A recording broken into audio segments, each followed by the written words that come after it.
I would like, on behalf of the Chaldean community here, I would like to welcome the Honorable Jason King with us. It is a great joy and a privilege for us as a community to welcome him here in our community, and welcome all of you here. Thank you for coming and thank you for being here, and we are going to listen to Jason Kelly. I'm sure he has a lot to say about refugees, and he himself worked a lot about the question of refugees. So I'm going to let him now speak to all of us. Thank you for coming.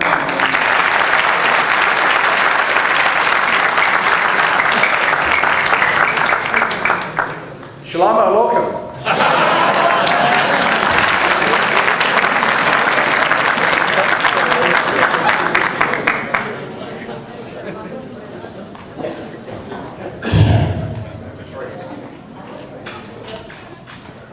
Good evening, everyone.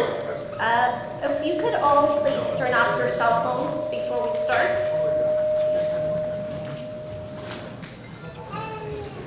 Thank you all for being here this evening at the Good Shepherd Chaldean Catholic Church. Special thanks to Minister Kenny for being with us this evening. My name is Caroline Azar, and I'm part of the Parish Council Committee here at this church. Our MC for this evening is Carrie Vandenberg.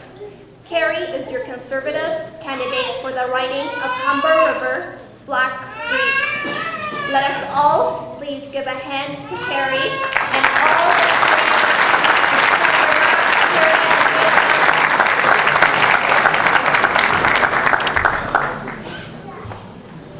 all. Ladies and gentlemen, good evening. It's wonderful to be back. I attended service here just this past Sunday, and I have to say I'm overwhelmed with the strength and passion of your community. It's phenomenal to be back, and I really have to say I absolutely respect your community, and it's always wonderful to be here. I'm Carrie Vandenberg, your candidate for Humber River, Black Creek.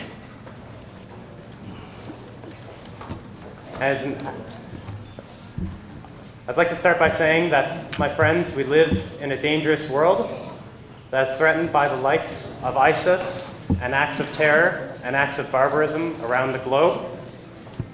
And we have a choice to make in just a few short days. Canadians will be deciding which government they trust to protect our nation amidst global turmoil. Only a conservative government can protect our nation and our values. Under this conservative government, immigration in Canada has been increasing. And rest assured that this conservative government is committed, more so than any other government in the world, to helping Syrian refugees and refugees from around the world.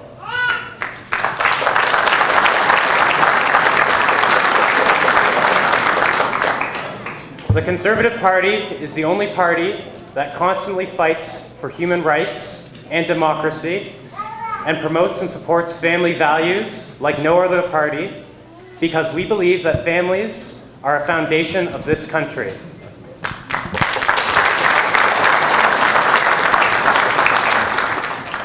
Now, we have with us 3 refugees from Syria, Iraq, and Vietnam tonight that I'd like to bring up to the podium to briefly share a few words about their experiences.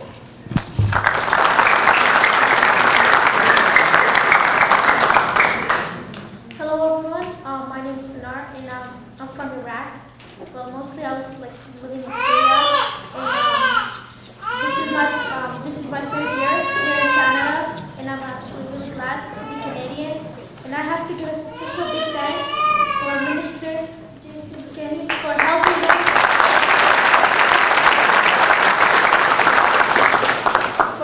all of us and saving our lives, and I hope he keeps continuing his job and make other people happy. Thank you very much.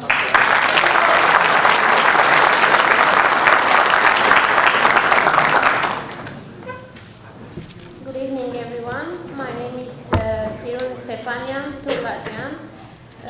Me and my little family arrived to Canada before 15 days. And now I'm so really overwhelmed because I didn't imagine to feel the peace in my life again.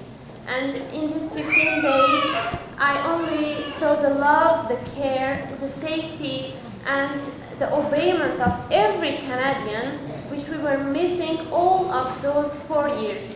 First of all, I thank God because we all arrived in Canada alive.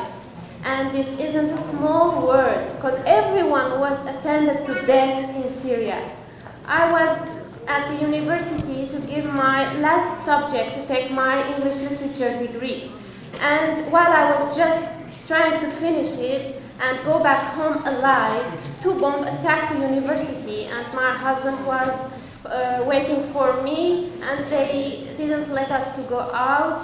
And after an hour, I ran out and searched for him in dead people. I was dying inside, and I found him after 4 hours. I just felt the death, and I born again in just 1 second. But the worst was going home wasn't safer, because our home was attended to bombs too.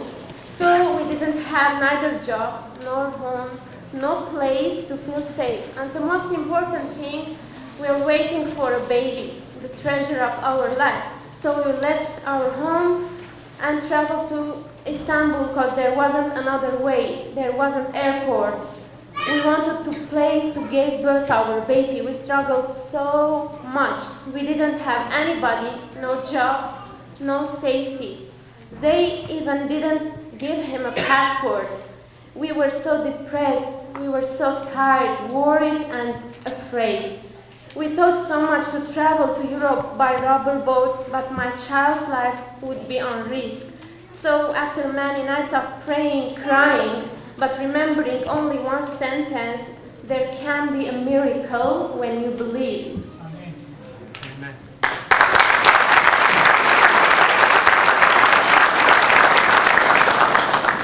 Happened, an unbelievable chance knocked our door. The government of Canada opens his arms for us.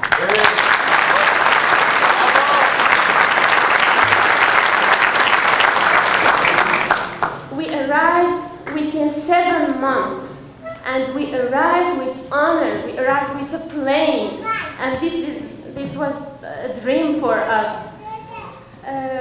I would thank to Armenian Community Center because they were back for us for 7 months. They gave us all of the information. I just want to say Canada saved our life. I feel proud to say this. Thank you, Canada.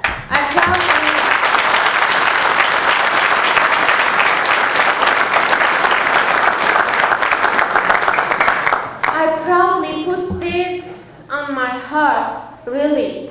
And I proudly write with this pen, because we are sleeping without hearing boom, boom, boom. And above all this, my child will live in love and peace, because he's playing in the park in this, and this is really happiness for us. Because the park is where the child must be, not the war. Thank you, Canada.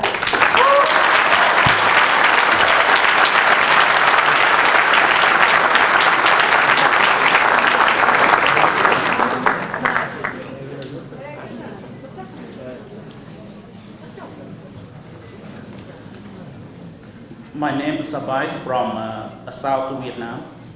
I was born there and I escaped from Vietnam through Cambodia since 1984. And I arrived in the camp, in the refugee camp at the Cambodian border, Cambodian-Thai border in 1984. And during that time, I lived in the refugee camp in Thailand. And my life is so difficult, and I was single, but now I have my wife, Tauri, and I have 3 children. I have 3 sons, and during that time I escaped out of the camp because all the refugee camp in Thailand was closed in 1996.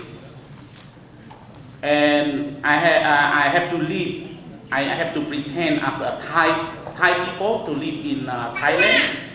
And I have to like harvest or carry the rice or sell the fruit, whatever I do, or I can be a rubbish worker. I just pretend as a Thai people live in Thailand for more than 25 years without status. And finally, Ministers Candy and Voice Canada try to have those Vietnamese who live in Thailand without status. We are all more than 100 people who live in Thailand, but some of them were arrested by the Thais and was beaten, and some have to put, like give some money to the Thai police.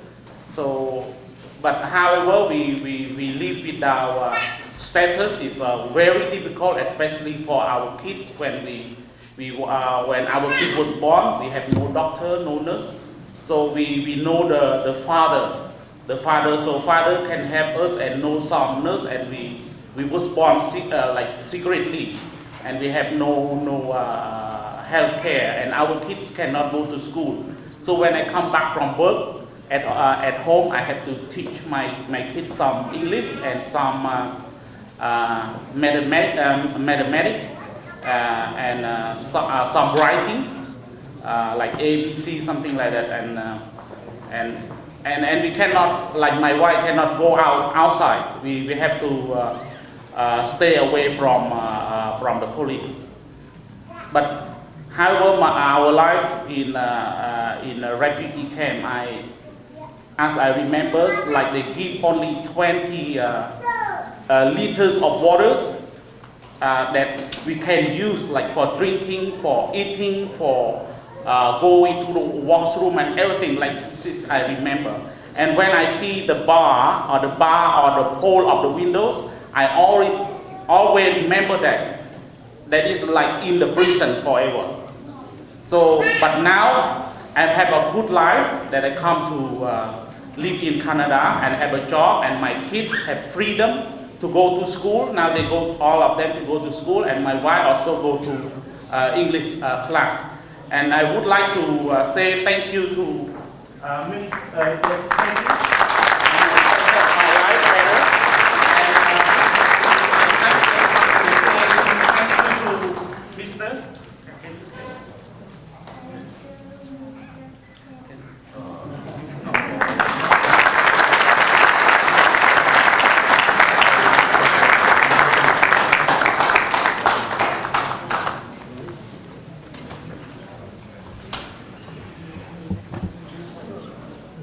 Thank you so much for sharing your stories with us. I think it's stories like these that really show that Canada truly is the greatest country in the world.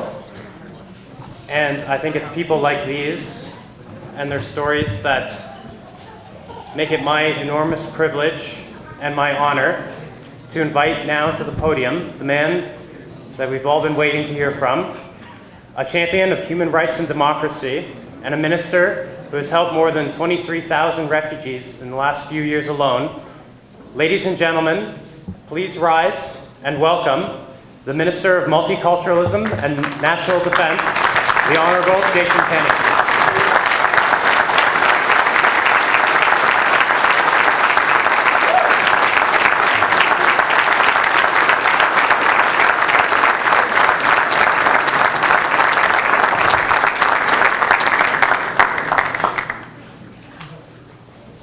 Shalom Alokim again. Shalom Alokim.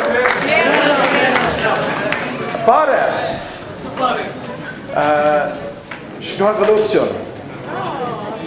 Assalamu alaikum. Marhaba.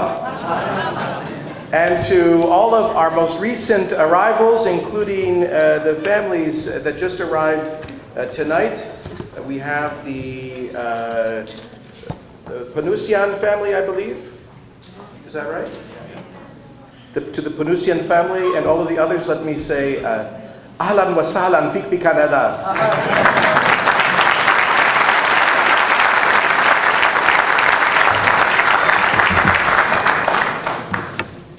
Sayyidna, Abunana, fathers, dear friends, mes chers amis, je suis absolument ravi d'être ici ce soir avec tellement d'amis et des nouveaux Canadiens qui ont trouvé la paix et la sécurité ici au Canada. I am so deeply touched to be with you tonight and to welcome some of our most recent new Canadians who are with us.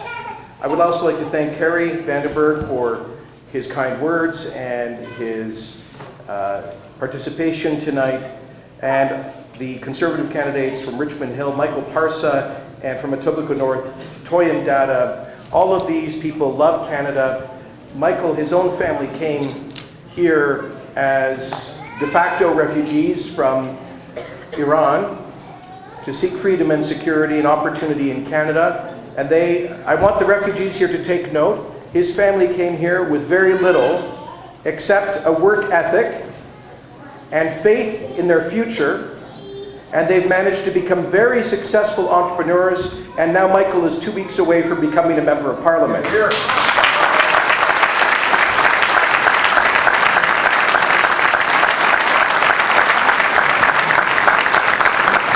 And my dear friend Toya and her family are economic immigrants, I believe, from Nigeria, excuse me, in the same neighborhood, and who also have lived the Canadian dream.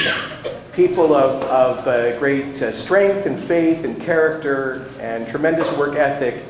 And imagine that Toyin's parents raised her in this new country, a country with no guarantees, but they worked hard and they raised a wonderful, strong, principled daughter who is 2 weeks away from being the Member of Parliament for Etobicoke North. Thank you very much, Toyin Dada.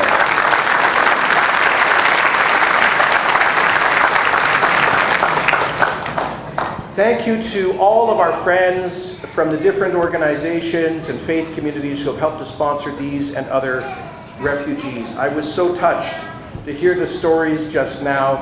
Weren't you all? To hear these beautiful stories. Thank you very much for sharing them with us.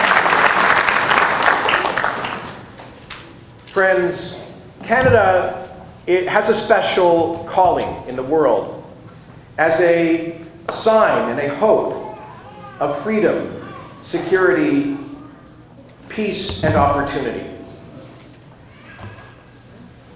And that is why in the past 10 years, Canada has welcomed over 2.5 million new permanent residents as immigrants to our land. It's including nearly 250,000 refugees who have obtained Canada's protection in the last decade.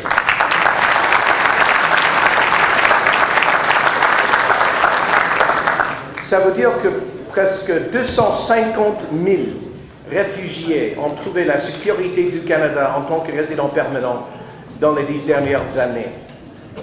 And they came to Canada, some of them as asylum claimants. You know, just 2 days ago in Surrey, I met a Chaldean family who came to Canada in March. They made a claim for refugee protection because of the fear they faced back home, and they managed to get that protection from our Immigration Refugee Board in our new reformed asylum system in just 3 months' time. The old asylum system that used to exist before we reformed it would have required them to wait for 2 years. But now bona fide refugee claimants are getting our protection and the security of residency in Canada in just 3 months.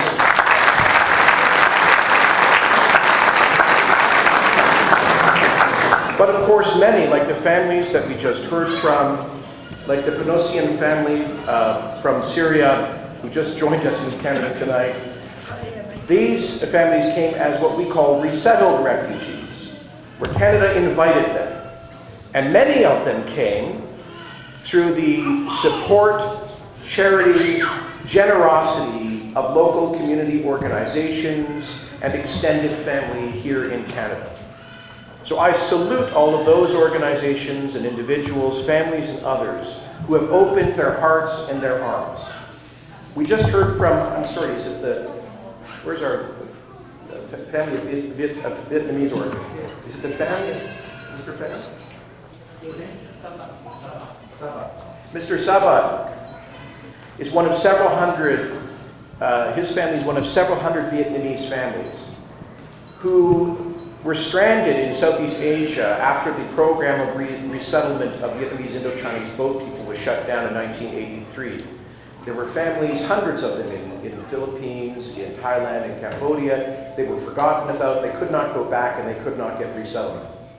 The Vietnamese community in Canada approached the previous Liberal government and asked if they would open Canada's doors to protect these stranded Indochinese boat people. And the previous government said no, that we would not accept them. Our government came to office, and we heard the stories, the plight of these who were stateless people, like the Sabat family. And we decided to create a special program, and we opened the doors of Canada, and these families, like the Sabat family, were sponsored by others in the Canadian Vietnamese community. Their sponsors, by the way, had come to Canada, some 60,000 of them, between 1979 and 1983, as Indo-Chinese boat people in a program launched by the Conservative government in 1979. But this is the beauty of Canada.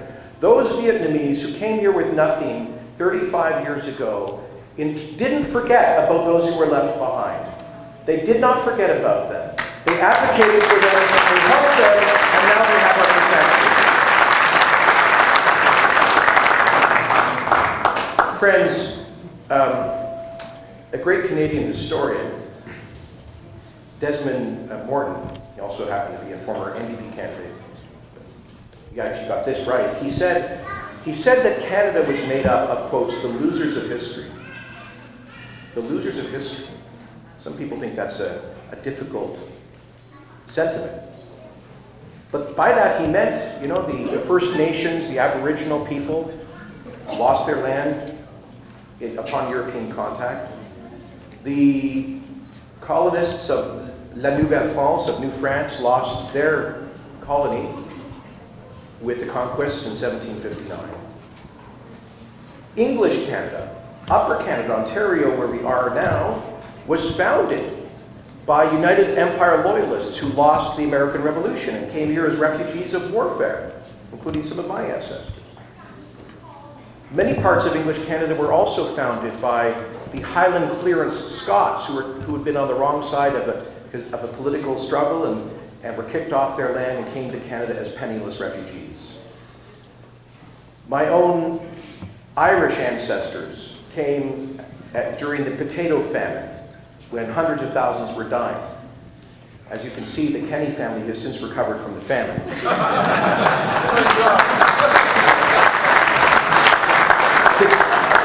This is the generosity of Canada. The escaped slaves of from American slavery in the U.S. South saw Canada as the North Star for the Underground Railroad. And they came north to get freedom in Canada, in Upper Canada, in Nova Scotia, and elsewhere. And that is our history. It goes on and on to this day.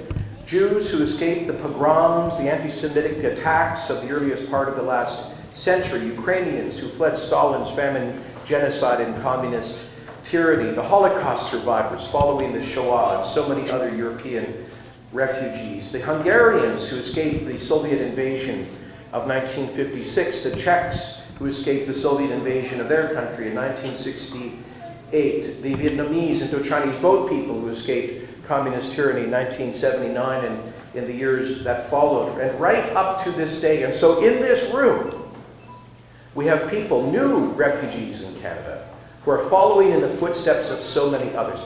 Here is the amazing thing about Canada.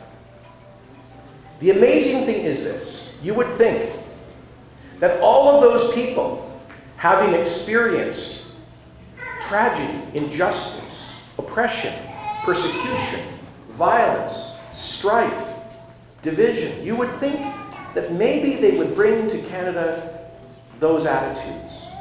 desiring revenge or anger, bitterness or resentment.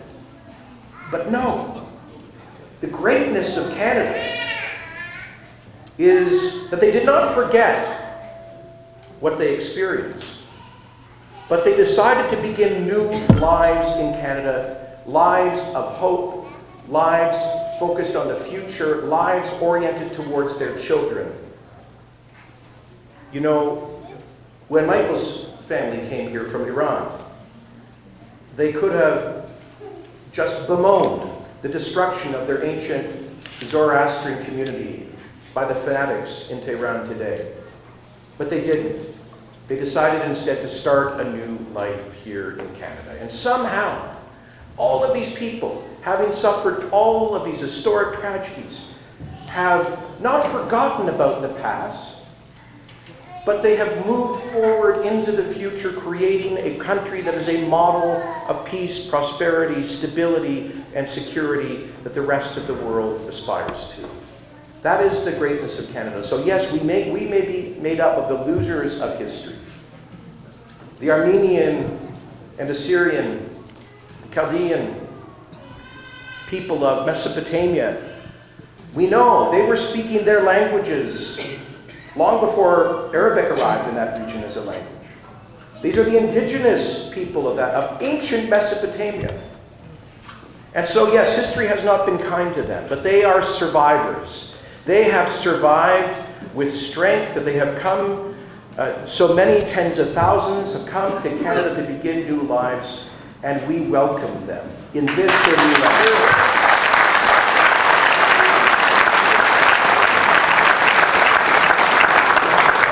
And friends, let me tell you, when I became Minister of Immigration in 2008, I heard about the plight of the Iraqi minorities. My friend Rabia Alos and others approached me, and Cardinal Thomas Collins and people from all different communities approached me and said, Minister, something must be done to help the hundreds of thousands of Iraqis who had been victims of hateful, violent extremism. And so I went to Damascus within a few months of becoming Minister of Immigration. I went there in the spring of 2009. I went to the United Nations High Commissioner for Refugees Processing Center and the margins of Damascus. And I met with families who had just come across the desert from Baghdad and elsewhere. I will never forget, as long as I live, sitting in a refugee interview in Damascus with the UN officials, with a family, a father and mother, and two beautiful girls, just like these two girls here, from the Canossian family, who must be very tired out there. And the father was missing a leg. He had come in on crutches into the interview. And friends, I saw in his eyes something that you do not often see in Canada. I saw in his eyes the look of hopelessness and despair, like he had no future. He told his story. He told us about how he had been running a small music shop in Baghdad, and a militia group had been demanding jizya, protection money from him, and to keep his shop open. And they threatened him. If he didn't pay the jizya, they were going to kill him. And at one point he ran out of money to give them. He had no more money left.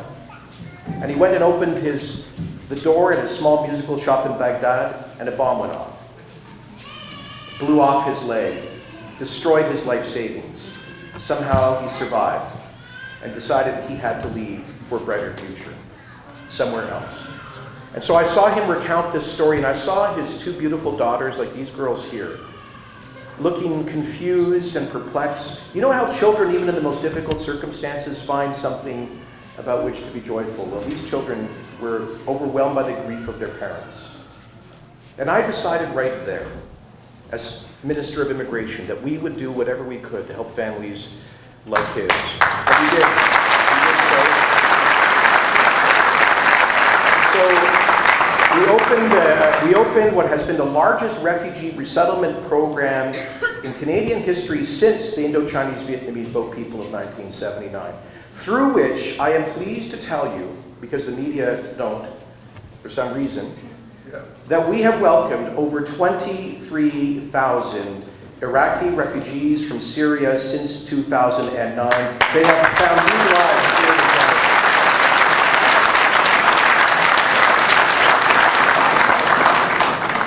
Here's an amazing twist in that story. I was in Edmonton 2 years ago, in 2013, to announce, just at the end of my tenure as Minister of Immigration. At the beginning, I opened the Iraqi program, and at the end of it, I began the first installment to welcome Syrian refugees as resettled refugees because of the civil war. And so I made the announcement at the Catholic Immigrant Services Center in Edmonton. And I met and I was there making the announcement that we were going to welcome the initial 1,300 Syrian resettled refugees, particularly vulnerable people, like sexual minorities, women who had been victims of sexual violence, and others. And lo and behold, in Edmonton, I met that Iraqi family who ran the music shop, who I had met in Damascus.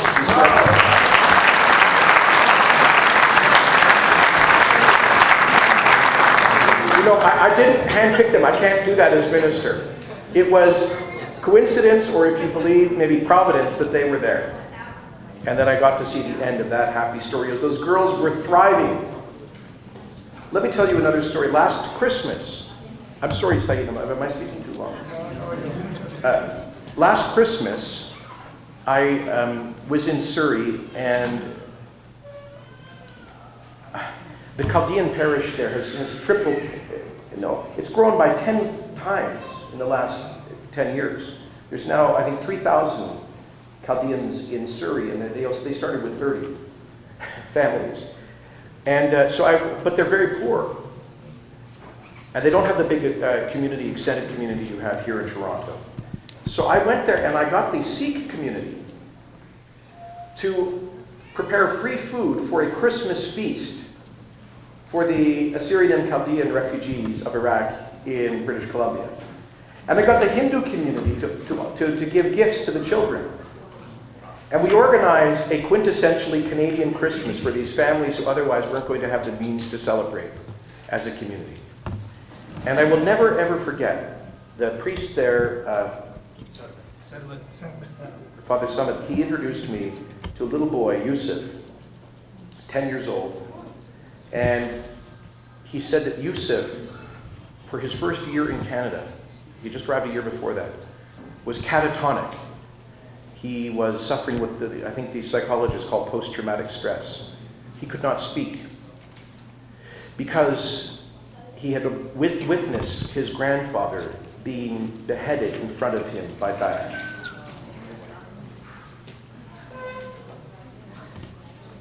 And yet, there I was at this Christmas celebration, and I saw young Yusuf standing up with the other refugee children as a choir, singing in Chaldean, this ancient language.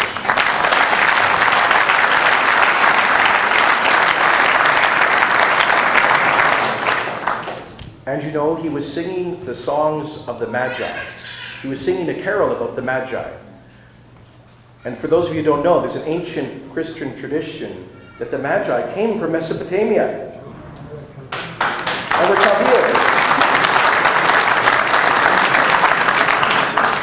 And little Yusuf was wearing the crown of the Magi, singing a carol about the Magi, who were the wise men of the East, of Mesopotamia, the ancestors of the Chaldeans who came bearing gifts. And I realized Yusuf was a gift to us.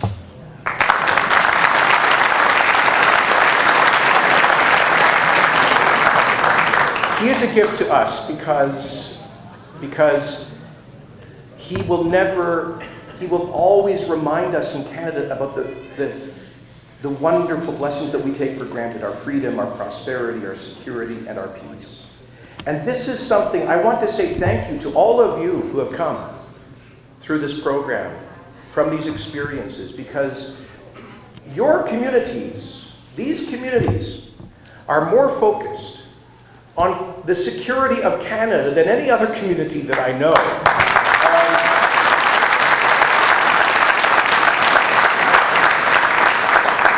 So let me then speak briefly about the future.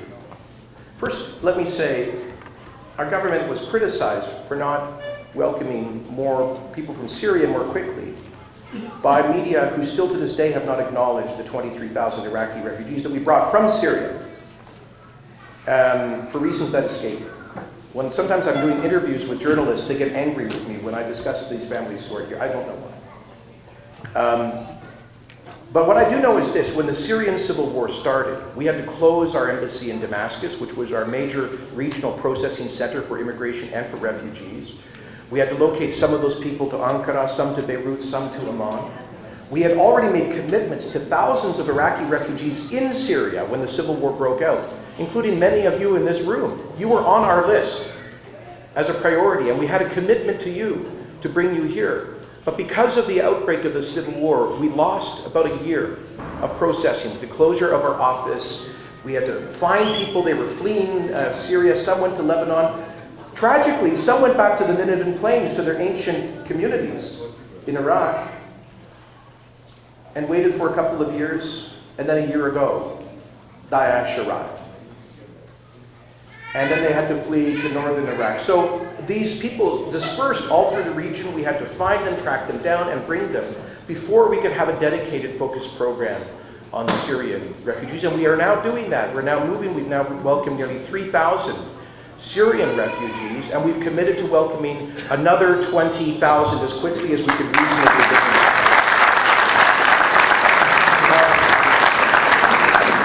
But let's be clear. According to the United Nations, there are 15 million Iraqis and Syrians who are either refugees or internally displaced people. We cannot, as generous as we are, we cannot resettle all of those people, or even a large number of them.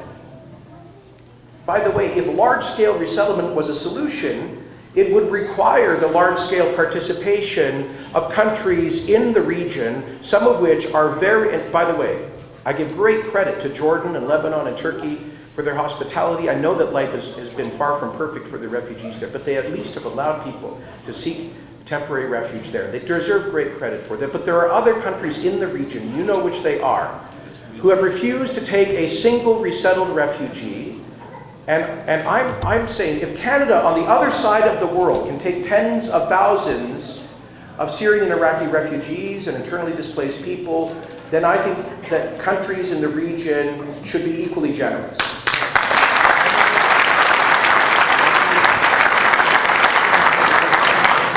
And then if there are 15 million people, how do we choose?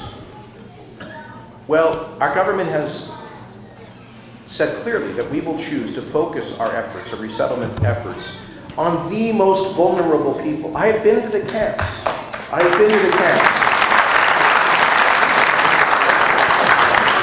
the camps in Turkey, in Gaziantep in southern Turkey. I've been to the camps in the Bekaa Valley in Lebanon. I've been to the camps in Jordan. And I know that very few of the ethnic and religious minorities of Syria and Iraq are in those camps, because they tell me they would feel vulnerable in those camps. You understand the reasons for this. And so they very typically end up in urban ghettos in Beirut or Amman or Ankara, living with extended family, running out of their life savings. And they very often don't even get the UN's protection. And they typically do not benefit from the billions of dollars of humanitarian aid that we are delivering, including the 900 million from Canada, making us, by the way, the 5th largest donor to Iraqi and Syrian refugee relief in the world. We are the 5th largest donor. But many of those minority community members are not benefiting from that. And so we are saying that we will continue to provide humanitarian relief to the people in the camps. We wish them protection. But we will also address one of the key root causes. We in Canada, cannot interfere in or resolve the complex Syrian civil war. But you know what we can do? We can be part of the international coalition that is degrading the genocidal terrorism of Daesh, and we will continue to do so.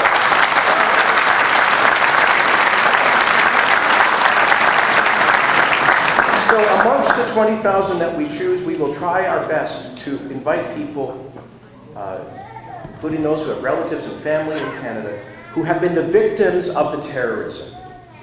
Those who cannot typically even go to the UN camps. Those who cannot receive typically the support of the international aid organizations, the most dispersed, the most vulnerable, that we will try as much as we can to focus on. And you have our word that as long as this Conservative government is in office, we will ensure that the people we welcome to Canada bring to this country a desire to be peaceful, law-abiding Canadians, and will not bring to this country the cancer of violent extremism that is destroying.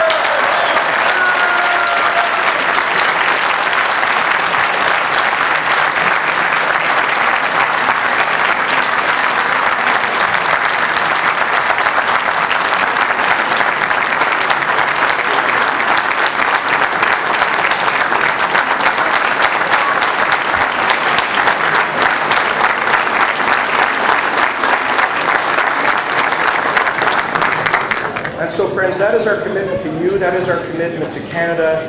Once again, I would like to welcome our latest family. I'm sorry that we're keeping you up late, just as after you've arrived. But friends, just to wrap up, we have a responsibility. While your government is going to do what we can to resettle more, provide the humanitarian aid to fight Daesh, we're counting on you and the communities to provide welcoming homes to families like the Panusians who have just arrived. We know they are going to make great Canadians. They will not for one day ever take for granted what this country has afforded them. And we know that they will find so many ways to give back to Canada. So I say to you, to the Panusian family and the other most recent refugees, what I saw in Yusuf, that little boy from Syria, is what I see in you. You are a gift to Canada, and for that I say thank you. Shukran.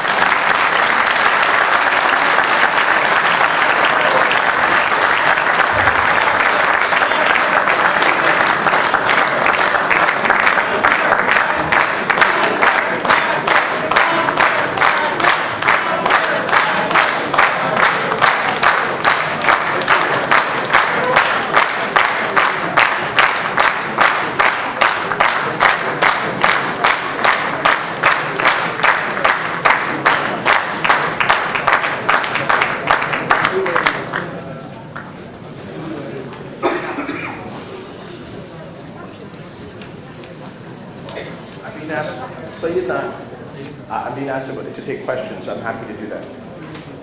Go ahead. Mr. Kenny, Stephen Harper today earlier said that a Conservative government would look at banning public servants from wearing the niqab. Can you comment on that? Yeah, that's not new. The government's already said that we don't find the Quebec Liberal government's legislation problematic and that we would consider that. But at this point, we have not decided to do so. Instead, we focused on, of course, ensuring that the public citizenship oath is taken publicly. When people join the Canadian family in front of a judge and their fellow citizens, we believe they should do so openly, proudly, publicly, transparently.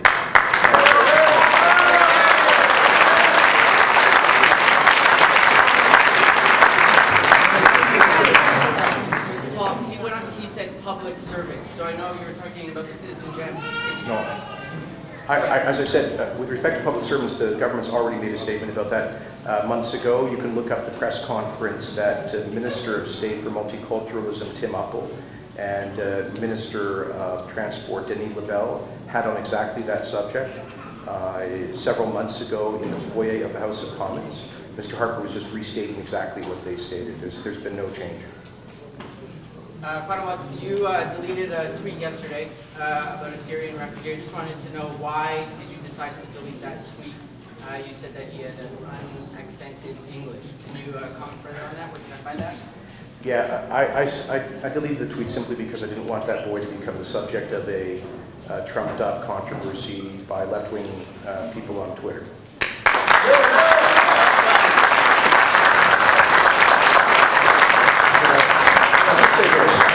I think we're getting to peak political correctness. When somebody compliments a refugee boy, what I said was this boy arrived a year ago in Canada without speaking a word of English, and now he speaks perfect English, and I was so impressed and happy for him that he's taken so enthusiastically to his new life in Canada. I was complimenting this boy on his remarkable achievement and how quickly he was adapting to life in Canada, and how anybody could possibly distort such a positive celebration of the achievements of an 11-year-old refugee, I think says a lot more about the critics than it does about me.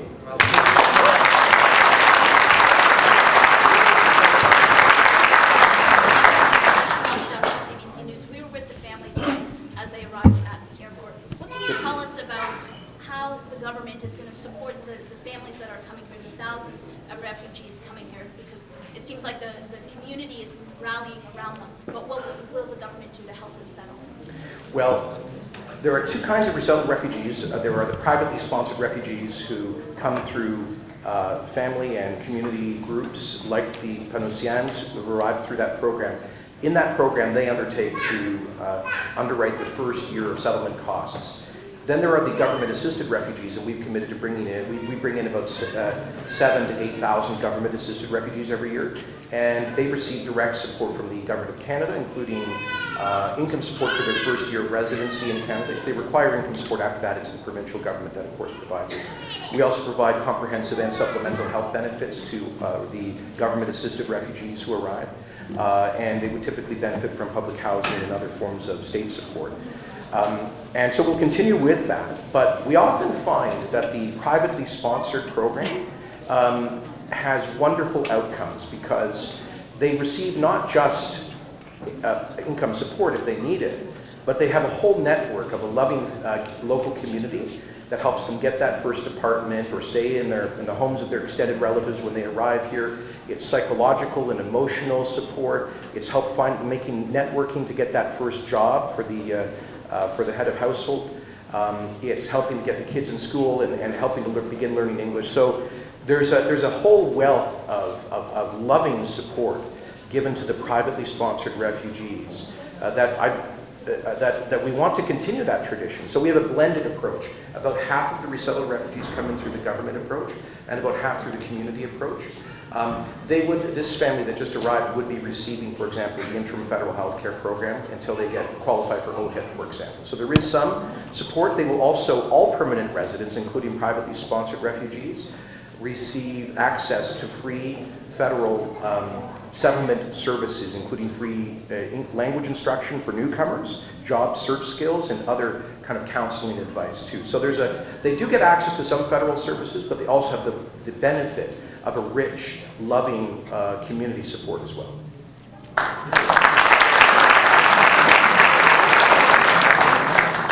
What measurements the Conservative Party will take to differentiate between the most vulnerable people or refugees and other groups, so that you give Canada's security priority? The question is, how do we practically ensure that we're focusing on the most vulnerable? Well, I think, look, as I've said, one way is by trying to focus on those who can't get the benefit of protection in the big UN camps. Now, I don't want to abandon those people, but they have some support, right? They have some support from the UN and the international agencies that we are funding. But the people who are living in slums in Amman or in Beirut, they don't get that support. And so we're trying to prioritize those people as much as we can in the cases that are referred to us. And I quite frankly believe that the privately sponsored refugee program tends to do that because they're being invited here by relatives and community groups who know who those folks are and who needs our protection. On the other side, we'll ensure, of course, that everybody, regardless of their ethnic or faith background, goes through appropriate security screening. The suggestion that Mr. Trudeau and Mr. Mulcair have made of just airlifting people here with fast tracking, with minimal screening, we think is imprudent. We will welcome new refugees but we'll do so in a way, we'll be soft-hearted and compassionate, but we'll also be hard-headed and prudent in how we do this.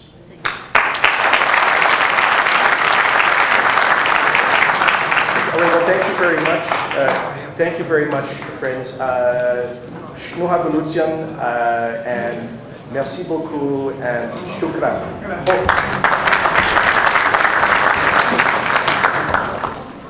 And Basima Rabah.